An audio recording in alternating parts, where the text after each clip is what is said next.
You want to talk about your time in Arizona?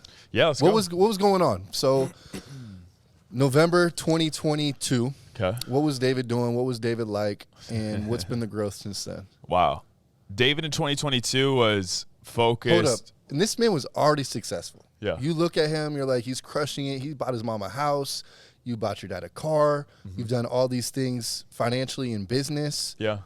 But you were also, I don't want to put words in your mouth, but I felt like you were also lacking in certain areas of your life. 100%. So kind of painting that picture and now go on. Yeah.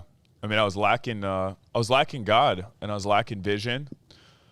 Back in 2022, November, I was coming off a year where I made probably 1.6 million the year before that, and immediately just took my foot off the pedal in terms of wanting to grow. I felt like I made it in compared to a lot of people around, and obviously that's good money, and yeah, I enjoy life, but I was overindulging on bad habits and lack of discipline and lack of vision and lack of wanting to improve.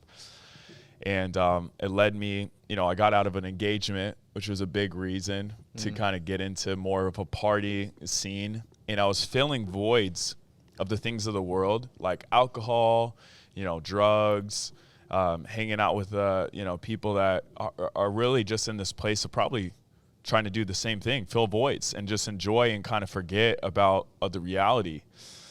And had a full year like that. Had a $2 million home, was making anywhere from $60,000 to $100,000 a month. And, I was just kind of really content and comfortable and not really living right. But I'm telling you what, that was the most miserable year of my life.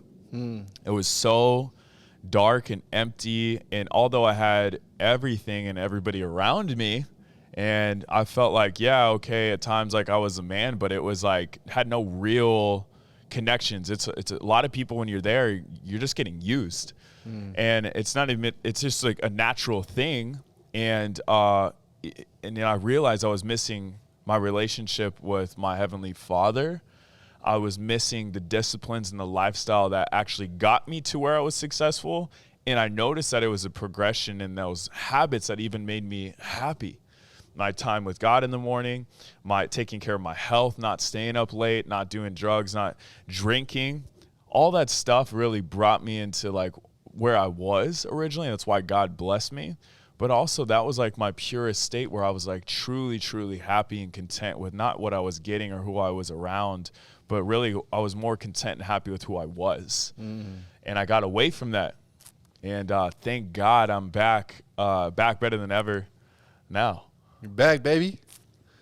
So I feel like some people would say they have to go through it because I think the general public, you were living the lifestyle that 90% of men are like, this is what I want to do. This is what I want to be like. Get the bottles, get the clubs, have all the girls around me, successful business financially. Yeah. Do you think someone actually has to go through it? Or do you think they can see it and learn from someone else and say, that's not going to make me happy? Well, there's two ways to learn. It's either through your mistakes or through someone else's. And it's a lot easier to go learn through someone else's.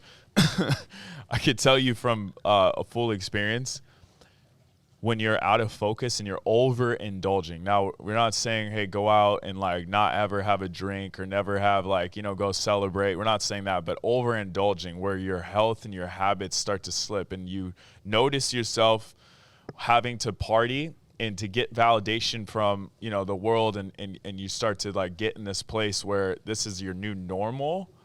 That's where it's a very toxic place because your health starts to go. You're not going to live very long. If you're drinking every weekend and you're doing drugs, like it's going to take you to a dark place. So yeah, that's kind of like what I would say there. So you moved to Miami, you get connected with Justin. How do you get connected with Justin? Got through Stephen Weatherford. Okay. Yeah. So mutual friend connected you guys. Justin seems to have a huge impact on your life with diet stuff. Yeah. I saw him, you guys were testing blood samples. Yeah.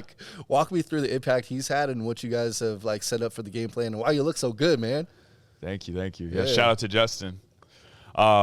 First of all, it started with his men's group, and this was back in July. And this was a really, I was already like this pretty much this whole year was, you know, really limited the drinking and the partying and things like that. But since July, it's been really, really cut. He had this event, and it's a Christian men's entrepreneur group that he has. It's called the Redeemed Men.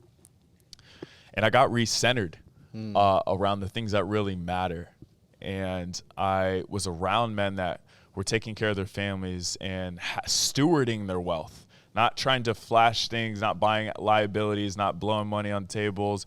These men were stewarding their wealth, taking care of their family, and they were truly happy. And they were looking to grow and do better. And they're not only were they making millions, but they had millions in assets and savings and like completely wealthy, right? Mm-hmm.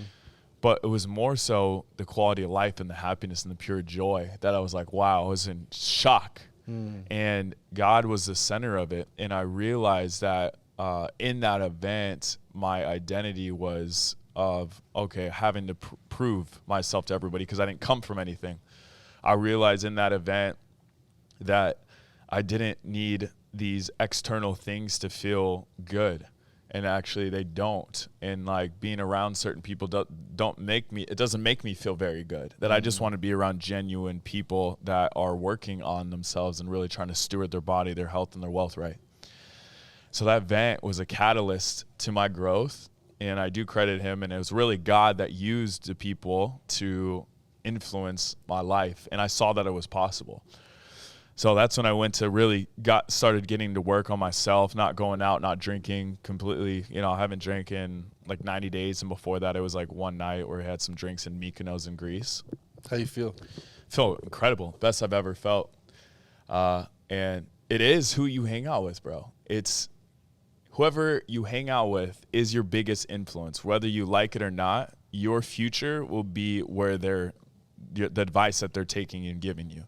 And if their habits and lifestyle and their character and who they are is not what you're trying to become and operate, you can't let them have your ear because they have your future.